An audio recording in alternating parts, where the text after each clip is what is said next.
So we know we got that going. All right. Everybody's looking good. All right.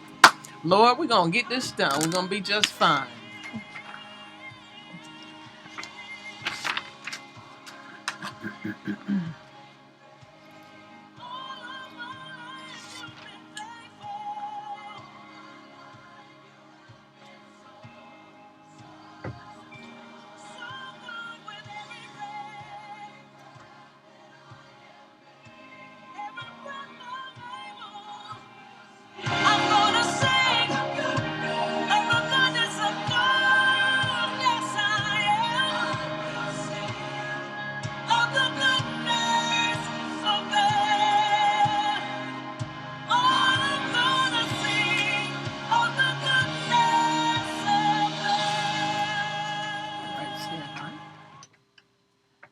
Hey, it's 89.9 Cute FM. CC Winans. Goodness of God.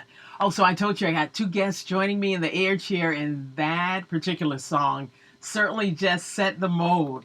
Before I do anything else, before I make official introductions, one of the amazing things is that particular song. Let me just say this. I typically will end my show with that song. So two ladies in the air chair. I've got Maggie Gardner. I've got Paula Williams in the air chair before we do anything else. Now, that particular song, why don't you pick that song? Tell me who and tell me why.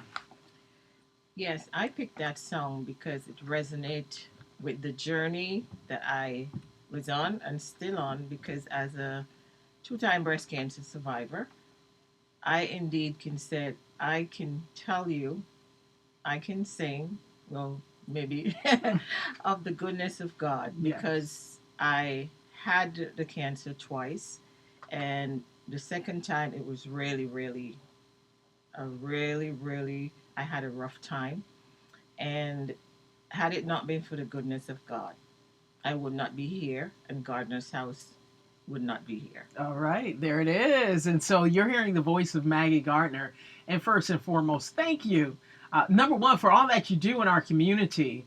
And number two, for coming here to 89.9 QFM to not only share your story, but to also talk about resources that are available to our community. And so, folks, I've got a tag team. October is Breast Cancer Awareness Month, but really all year long should be Cancer Awareness Month. And so when I say I have a tag team, I've got Paula Williams here in the ear chair. Welcome, Paula. Thank you. I'm so glad that you're here as well. And so it's a tag team effort as you two ladies have come together to not only share your journey, but to share information to our listeners. So with that said, I'm going to say take it away. You started talking about your journey, Maggie Gardner, in Gardner's house. Share a little bit more of what you'd like our listeners to know, not only about your journey, but also about resources that are available. Thank you. Gardner's house was created in 2007. The reason for that is my first bout with cancer, I had all the resources. I had a job, I had money, I had a safety net. So I didn't have to worry about paying my rent, pay gas, food. I just had to take care of me. The second time when the cancer came back, I lost everything. And then I did not know that human being can suffer so much, not because of the cancer, but because of finding resources and the rejection. And it was very traumatic. I literally was almost homeless. I went to various organizations, various businesses, government, and everybody, you're not qualified. You don't fit the criteria. You don't have any children. If you have a little something, you've got to get rid of that before the system can help you. And that is the reason why I had to do something. Because when I go to various meetings, I heard people talking about this situation. And they were telling my story. As a patient, I had Dr. Christie, I had the nurses, but as a person, I didn't have anybody in my corner to actually advocate for me. And I did not know because I was never on that side of the receiving end. I was always a giver, a caretaker, looking after everybody Mm-hmm. since I was a kid. Mm-hmm. And then it was my turn, and I didn't know the flip side was so traumatic. Mm-hmm. Because of that, I ended up in depression. Mm-hmm. Because, as I said, not because of the cancer, but because of the way I was treated very poorly by the community that I loved and cared for. So when I see other people and they were going through the same thing, in order for me to save myself emotionally, mentally, and physically, because it came to a point one time that just living was not worth it. Mm-hmm. And that is what that song, The Goodness of God. Mm-hmm. I prayed and I, because it was, when we say we are survivors, it's easy to throw in the towel, but to fight, Mm-hmm. that is the hard part. Mm-hmm. So when you say the goodness of God kept me, Mm-hmm. even when I did not know what day it was, and I Mm-hmm. did not know where I'm going to get my next meal, Mm-hmm. you know.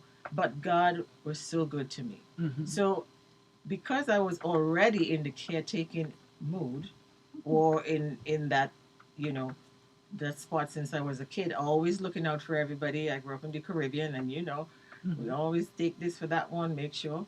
Mm-hmm. That's how I decide, okay, let me do something and focus on some of the survivors. Helping others helped me.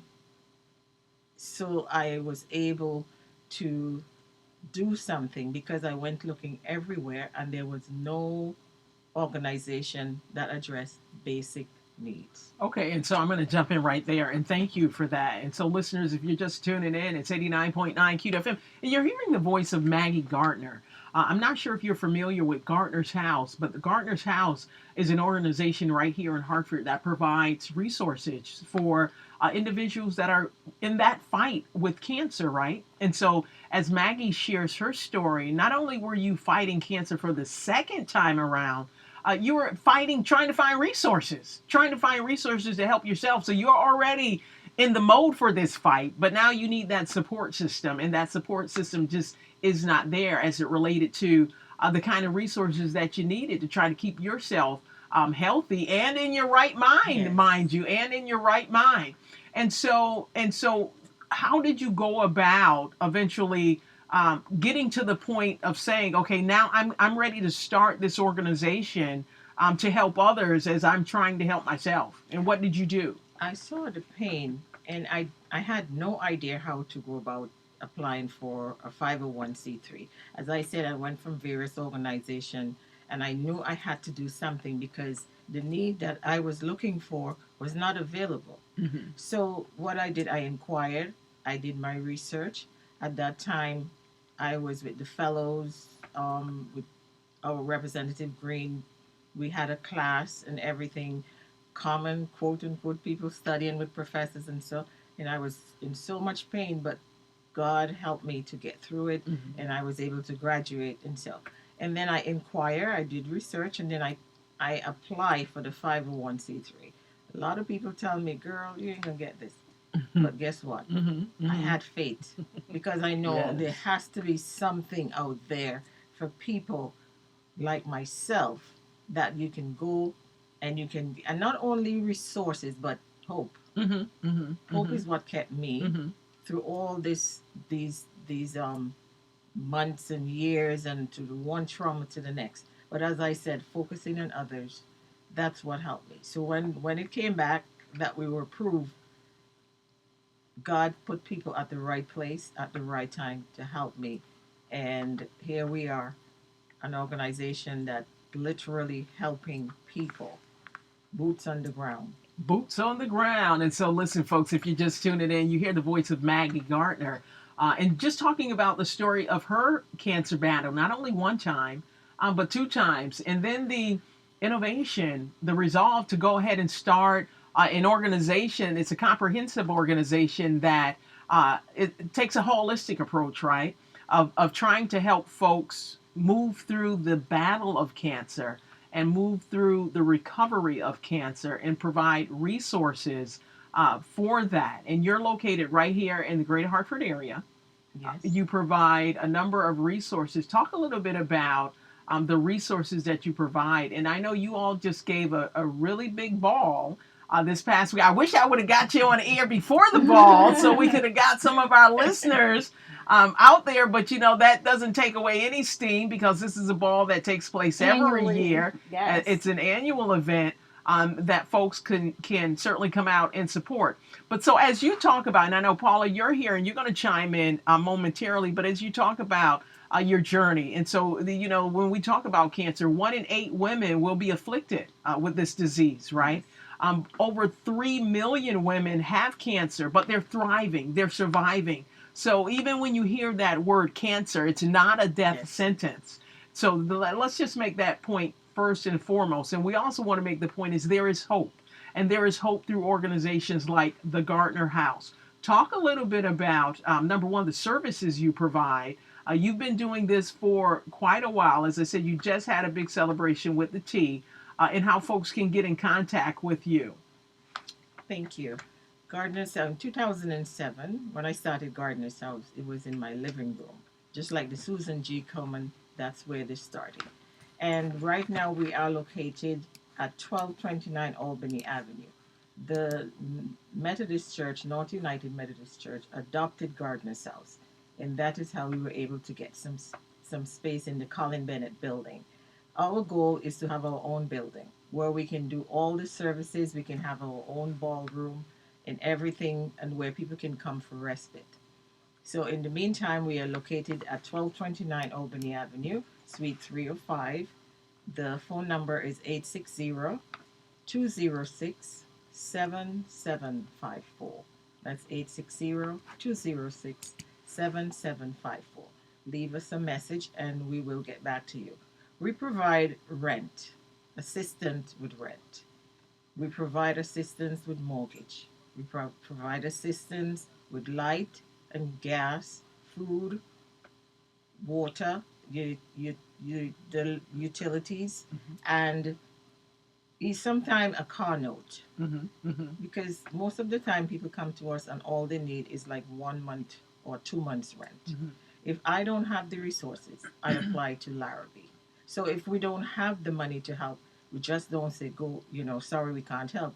We go looking for it for you. Okay. So those are just some of the resources, basic needs that we provide. Okay. And folks, if you're just tuning in, it's Maggie Gardner from Gardner's House, a nonprofit organization that's available to assist individuals that is going through that battle.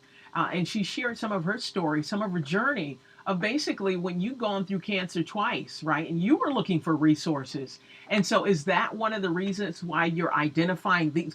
Because sometimes, you go to these organizations and wow, when you say you're going to pay rent, you're going to help with a mortgage, you're going to help with a car note, are these resources that because of your journey and because of the challenges that you went through that you discovered these are the real things that individuals may need help with as they're fighting this journey, going through this journey. Yes, exactly. You hit, as you say in St. Vincent, you hit the hammer on the nail, Yes. Yes, those were the areas that I couldn't find resources. Or if I find, for example, food, I will go to the food pantry and sometimes they'll give me the worst things. So even when I see a food pantry now, I get it's traumatizing because Mm-hmm. they knew what was going on and they did not try to help me.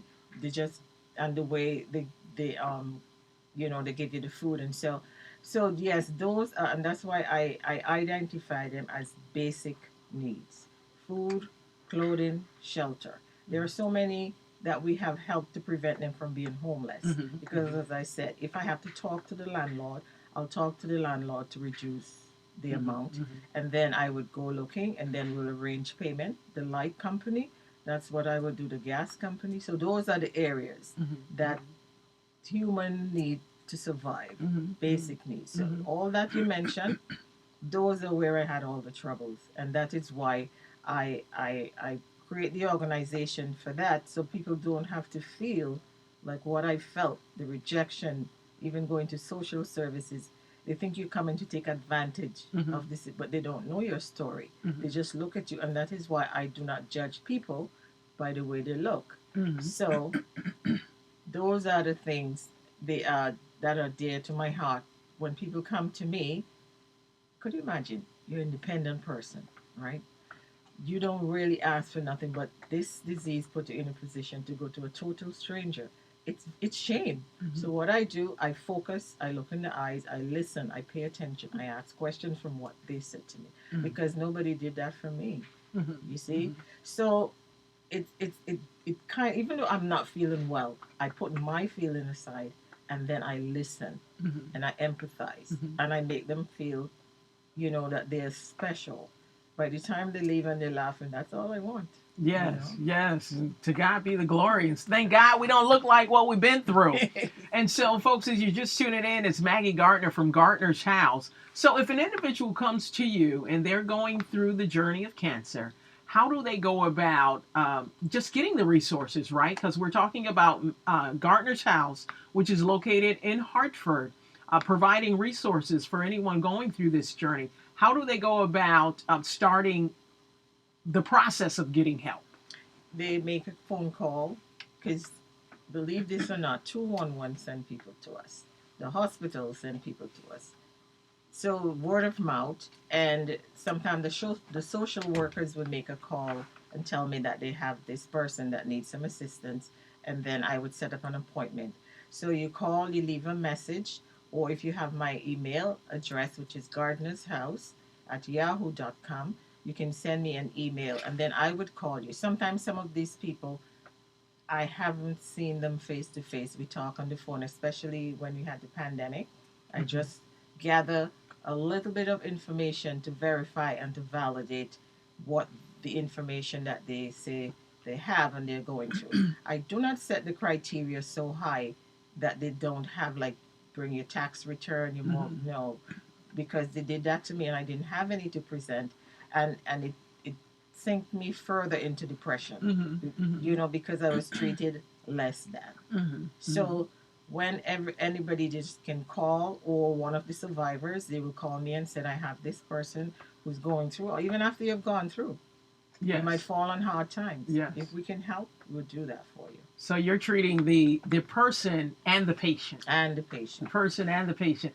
And so, listen, folks, that's Maggie Gardner from Gardner's House. And I said it's a tag team. And she didn't come by herself. I got Paula Williams sitting here patiently with so much that she wants to share. Once again, Paula, welcome to 89.9 Cute FM. Our listeners are very familiar with you. And if you're not, she is the other big kahuna in the room. But you have some information you want to share about your Yes. journey and about Gardner's House. So take it Gardner's away. house is a huge part of my journey. I was on your show before and shared my full journey, but just in a nutshell, I had always got my mammograms every single year, no problems. Got one right when they started the 3D mammograms, which was supposed to really pick up everything. And that mammogram said that I was fine, no problems. I would have went on for another year. But my OBGYN reminded me that I had told her that 2 days before my dad tragically passed away, he told me that his mom had breast cancer and her name was Pauline. And she lost her fight to breast cancer, and then I was born, and I was named Pauline. And so, because of that, she wanted me to have a second look, which was an ultrasound. I didn't feel anything. So it's not something that I would have found on my own. The mammogram didn't pick it up, but the ultrasound did. Mm-hmm. There you go. I now have breast cancer. And so I'm going to just stop you right there as we're talking about mammograms and ultrasounds. And so one of the challenges, particularly with African American women, right, we go through these mammograms, we do our annual thing of getting the mammogram, Yep. but it comes back, we typically will get a letter. Typically, you'll get a letter that says you have dense breasts, Mm-hmm. right? And so when you have dense breasts, typically they'll request or say, you need to come back and get an ultrasound. Because I talked with Dr. Zarfus. She's been on the show, and she Okay. was, and I was asking her, what is this issue with with African American women and dense breasts and having to go back and you all not being able to see Right. what you need to see on that mammogram. And she said, it's like this. She described the mammogram and dense breasts as kind of as a snowstorm, that you can't quite see what's there. And so to help see through that snowstorm, you should go back and have an ultrasound. And that is the way that this reading to help folks know what's going on with your breast. Yes. That's why it's so important to go back and get that ultrasound. And in the state of Connecticut, Free. there you go. It Yes. is free. It is free. So just adding that little nugget in there as we're listening to Paula Washington, and continue. Yes. Paula Williams. You said that the last time. did. So Paula that's so Williams. funny. There it is. Okay, so we found out that I did have breast cancer, which was devastating in itself. I was told that it was 1.7 centimeters. It's very small. We're going to go in, take it out. Well, the type of tumor that I had was called HER2 positive. It was a very aggressive tumor. So that 1.7 tumor turned into 2.5 in just a matter of weeks. It went from 2.5 to over 5 centimeters. At that point, it was too large to operate. And then I'm told that I now have to have chemotherapy. And so all these thoughts are going through my mind. It was the scariest time. It was awful. But I'm doing all the steps I needed to take to do what I needed to do to get better. Mm-hmm. In the course of getting ready to go to the hospital, which again, after going through chemotherapy and all the different drugs and all of the different trauma that my body had to go through, at some point in this journey, someone literally slipped me a Post-it note. And that Post-it note said Maggie Gardner, Gardner's house, and her phone number. And at the time when I was preparing to remove one of my breasts, I actually decided that I was going to remove both breasts and that I was just going to be flat. Now I call it flat, happy, and healed. And I was asking people to pray, just pray. Before I went in for that surgery, I went to Gardner's house, and she just mentioned about looking in the eye. She looked me right in the eye. I was like, why is this lady staring at me? But she was just looking at me, looking like into my soul. And my husband was with me, and she talked to us for a little bit. We left with this bag, a pink bag that had everything I needed to bring to the hospital in this bag. It had toothpaste, toothbrushes, the antibacterial soap that you have to bathe yourself with the night before the surgery. Everything was in there. All I needed to do was bring a change of clothes. I go in for my surgery with my pink bag. Both breasts are removed, and I go home the very next day. Okay? 2 days after that, I was feeling this pain in my chest. Didn't know what was happening. My eyes start seeing weird like bubbles. I'm hearing this ringing in my ear. I could barely breathe. And I still didn't know what was going on. I had left with 2 drains that were filled with blood that were overflowing. Blood was everywhere. My husband ended up bringing me to a different hospital, not the same hospital that was first operated in, but the closest hospital, which was Hartford Hospital. And he got in touch with Dr. Camilla Lawrence. And she came to a hospital that she does not even work in and operated on me second time, second surgery in 4 days, and removed a 1-liter hematoma that was crushing my chest. And so, and I had my pink bag with me. So I was prepared. But again, God healed me. When I went back, I was in ED, no evidence of disease, rang the bell and everything, but then found out that I also had to go through immunotherapy, which was to build back up my immune system. So ultimately, I went to the cancer center every 3 weeks for 13 months. Over a year. And Gardner's house was such an intricate part of my journey because it was an actual resource that I could feel, a tangible resource. She did not stop with just that bag. She continued to follow up with me and my husband. She would ask how we were doing. She would check in with us. I found out that she has a Zoom every other Monday from 6 to 8 that still comes on, where she embraces and welcomes in people that are going through any type of cancer journey, and she finds out what their needs are, and she meets you where your needs are. And for me, for instance, every 3 weeks when I was done with chemo, there was a shot that my husband had to give me in my stomach. This shot would give me bone pain from my head to my toe, where I could just lay in the bed and just stare at the ceiling. It was just me and God. I could barely move because it sent pain throughout my whole entire body. And I found out that there was a different medication that could just stick in your arm, where nobody has to stick you in your stomach, and it would just slowly flow through. So I did that once and found out that my insurance did not pay for that medication. And I then had a $650 bill from just one time taking it. And I told Miss Maggie about that, and she took that bill and she paid for it out of the kindness of her heart. I don't know of anybody else. Like, that bill was paid within 24 hours. Oh, to God be the glory. God, yes. To God be the glory. And so listen, folks, if you're just tuning in, and I didn't want to interrupt you, not at all, Paula. You're listening to Paula Williams, just talking about her cancer journey, and very transparent. And thank you for sharing that with our listeners, and talking about the connection with your journey and with Gardner's house. And I've got Maggie Gardner here. Number one, she talked about why she started the house, but just the resources. And so, Maggie, you're meeting so many women on this journey. And so one of the things that we said is we started with this: cancer is not a death sentence. Right. It's not a death sentence. And there are women that are thriving with cancer. There's medications now that are helping.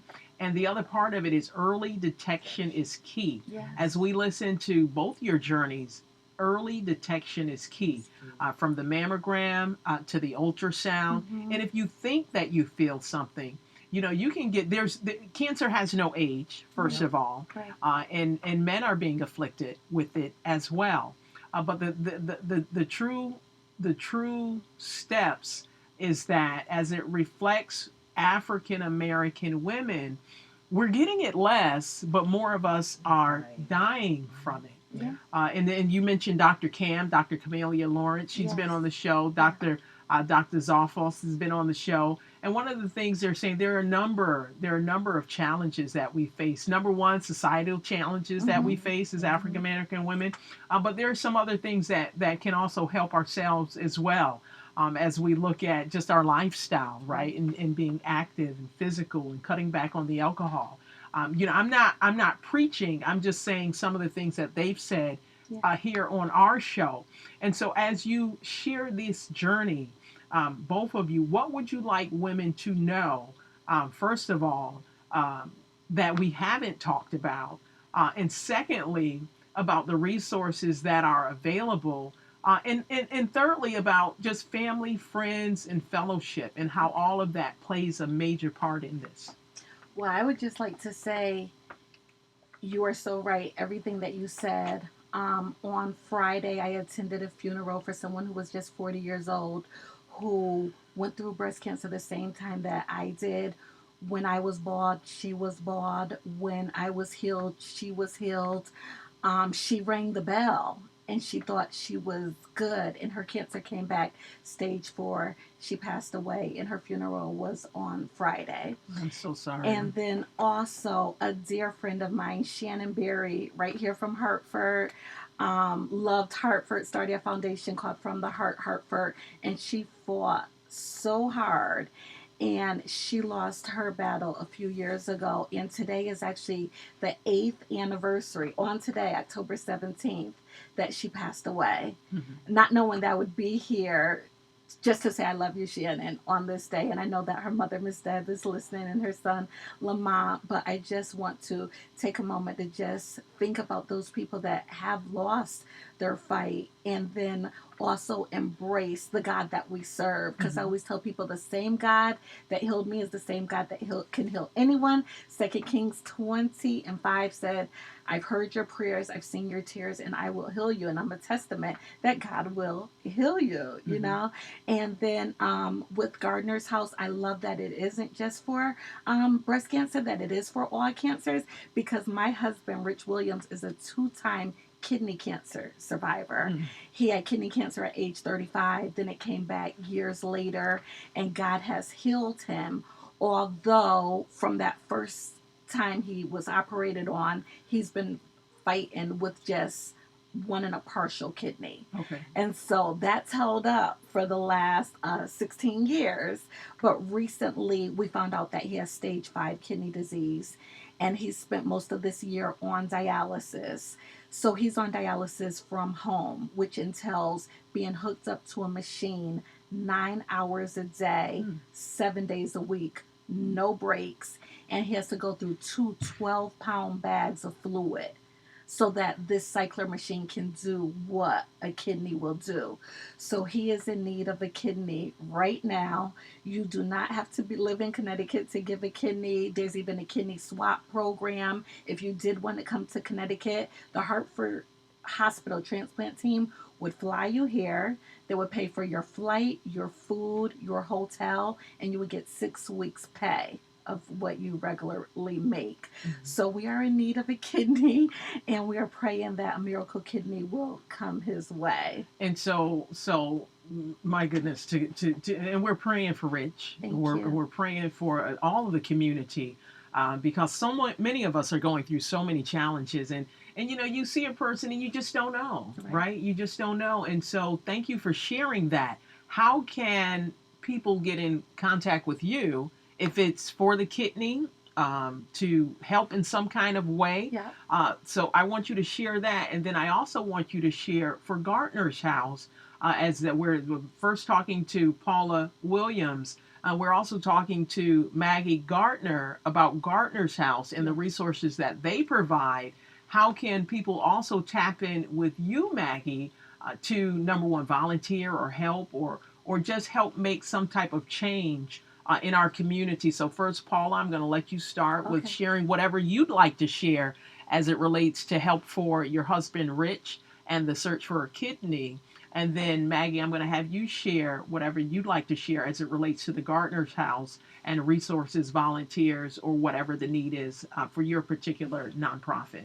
Okay, so I am on all social media platforms. People call me a social media capturer. You can reach me on Facebook, Paula Williams, on Instagram, Paula Williams. On YouTube, I am Paula M as in Mary Williams, where I have shared my entire journey. I have videos on what to bring to chemotherapy, what it's like to be injected in your stomach, what it's like to walk into an infusion center. Every single visit, I had my little phone with me, and I captured every single one just so that people who look like me and don't look like me would know what to expect. I didn't Mm-hmm. know what to bring to chemotherapy. I didn't know what it's like to shave my head. When my hair was falling out, it was falling out like cotton candy. I would just touch my hair and poof, it was falling out.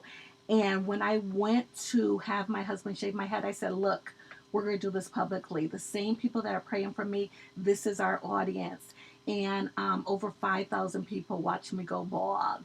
And then my husband took my hair and put it in the shape of a heart and had me stand in the heart to know that I was loved. And then handed me the clippers so I could have him go bald too, so that we could do it together. Miss Maggie always says that the two of us are always iron sharpens iron. So yeah, that's how you can reach me. You can just send me an inbox message and I will send you a link that you just click on, and it just asks you what's your blood type and different little questions, and then that will lead you to the transplant team where they will determine if you're a match. All right, Maggie, Yes, go right ahead. and Gardner's house, we are on Twitter, we also on Facebook and Instagram. So you have my personal Maggie Gardner, and then you have Gardner's house. So you can inbox me or you can call us and leave a message at 860-916-3925. That's my mobile. And the office is 860 206-7754. We also have a website, www.gardnershouse.org, or send us an email at gardnershouse@yahoo.com. That's Gardners with an S, house at yahoo.com. Or we have volunteers. We have, I call her Pauline, and there are others that volunteering with us. Like we just had the ball and we had such a lovely group of people that decorate, for they didn't charge or anything because they know the reason why they were doing it. So I just want to say thank you to everybody, and word of mouth. If you go to the hospital and you have a social worker, ask them or tell your social worker about Gardner's House, because there are some that may not know about Gardner's House, and they can call me, and then I would reach out to the person. So we are right at the Colin Bennett building, the corner of Blue Hills and Albany Avenue.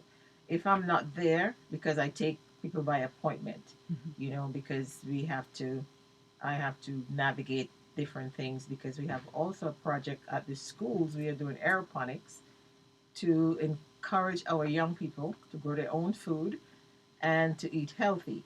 So you were talking about what Dr. Lawrence, which is my doctor also, Yes. Can you believe that? and Dr. Zoffos, they were talking about healthy eating is one of the things, and those can reduce your risk.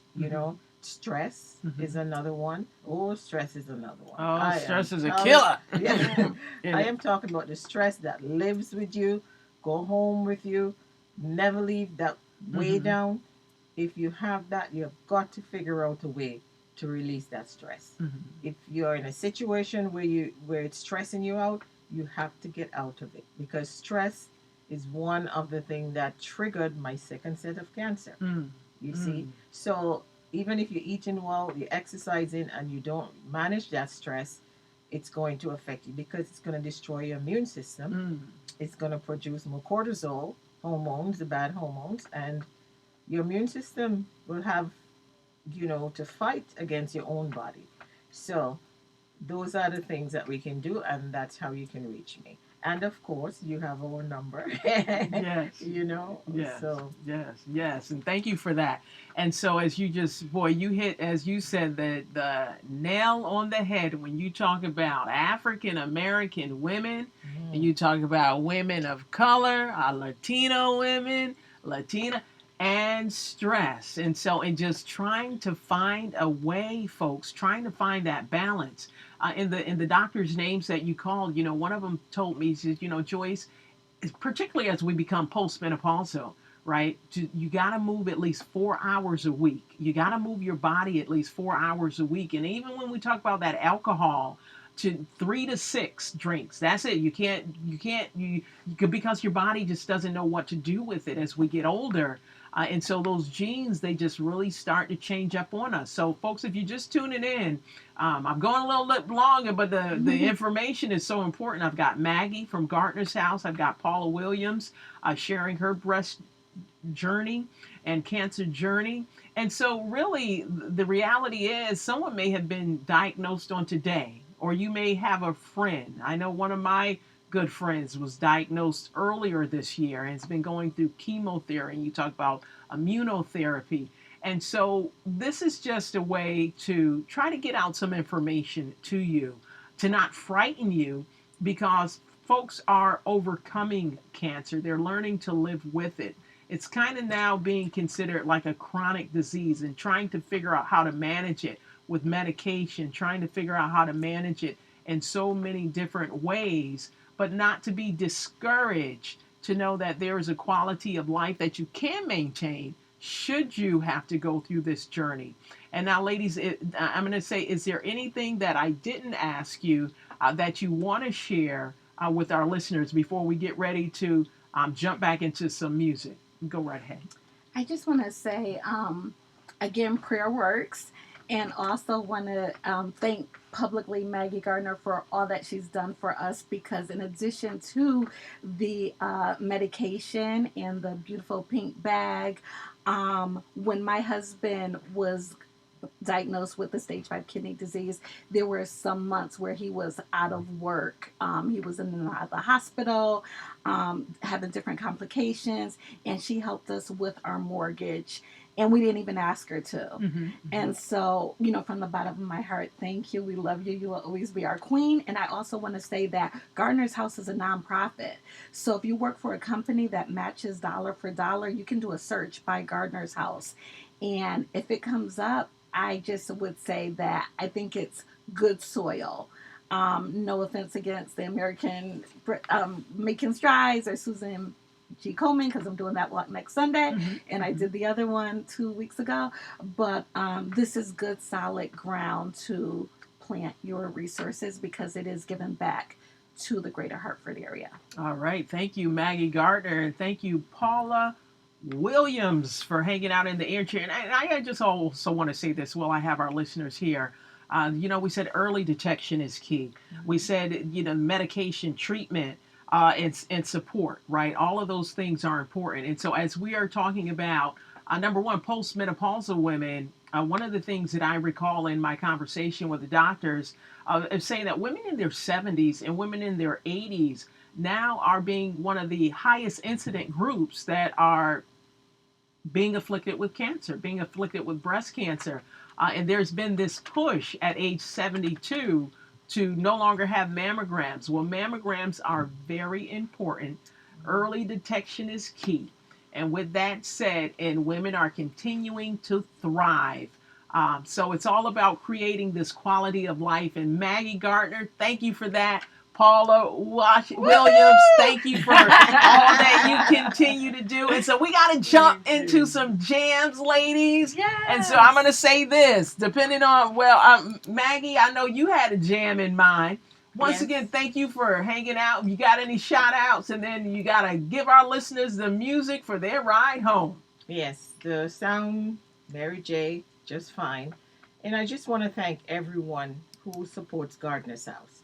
And when you give money to help, you're not giving it to me. You are actually and literally saving people from being homeless, saving them from being on the street. You're saving them by assisting with their light and their gas. Now it's going to be cold.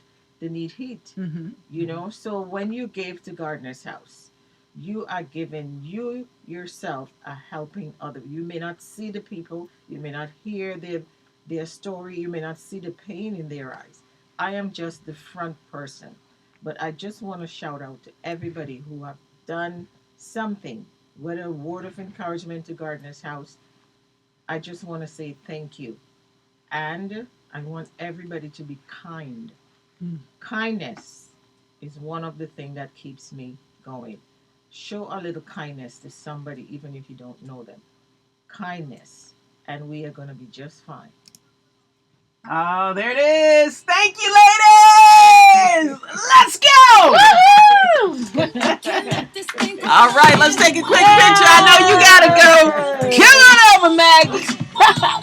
We did it. Big Kahuna's in the house.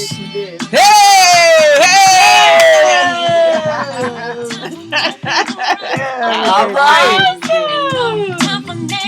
Yes, wonderful, wonderful. Come on over. Let's take a picture. Oh, let me hit stop. And I hate